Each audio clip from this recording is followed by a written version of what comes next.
let's talk to Chef Tayag about the early beginnings.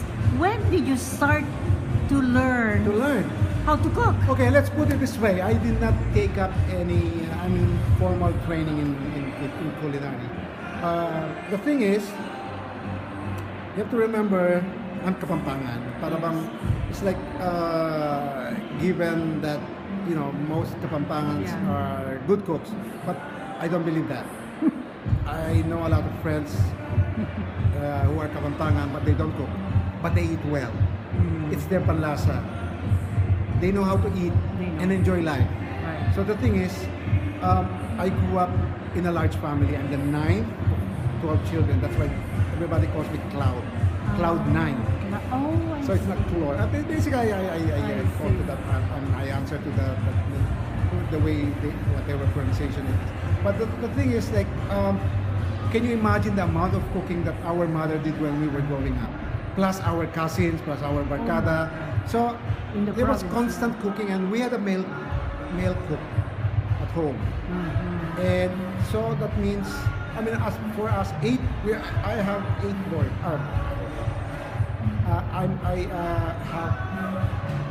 We are 8 boys and 4 girls in the family.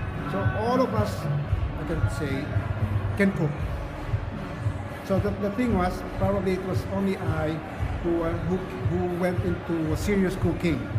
So if you ask me, it's like, did I want to be a chef? yes. Growing up? As far as I can remember, as a child, all I wanted to be, I was going to be an artist, painter when I grew up. That's what I became to be.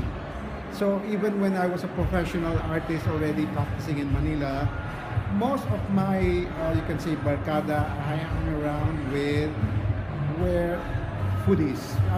The term was not yet in use. Yes.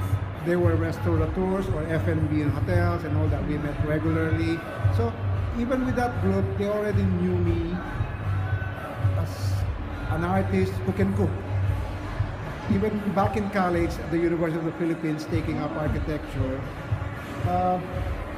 it was like this. The scenario was like this. So if there's a long weekend coming or during summer vacations, God, we will be on our way to Baguio. We'll drop by your house in Pampanga, cook for us. They already knew me as a cooking person. So that entertaining at home was already there. Until when I got married, and to a Pampanga lady at that, who also comes from a big clan, who was used to entertaining as well.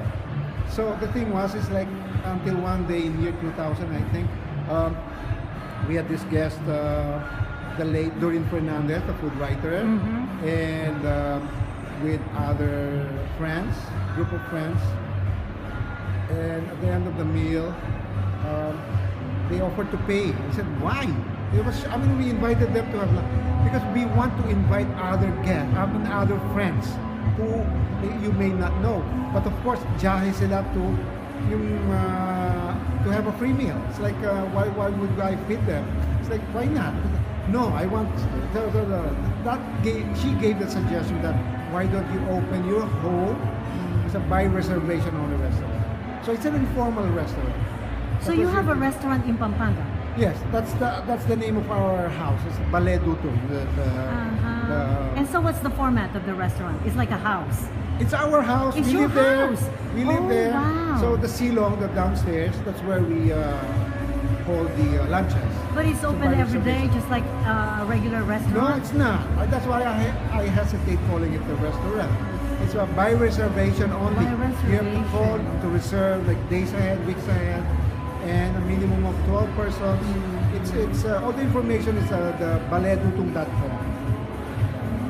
So you'll see all. And what have you found out when people started to patronize your your home? What? What did you realize from people patronizing your own original type of restaurant at home? In the end, it's like, it's very gratifying in the sense that, especially when they come back with another set of friends, or maybe even when they have foreign guests.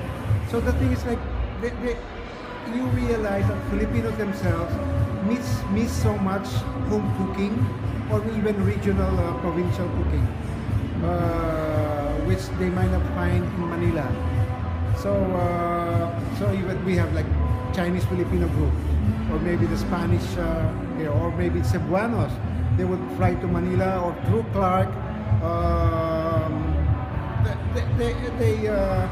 They realize the richness of our cuisine through and for me, as I said, it's very gratifying in the sense that I am able to educate, not only educate, but share my knowledge of what traditional Filipino cuisine is. So what's your inspiration for your books?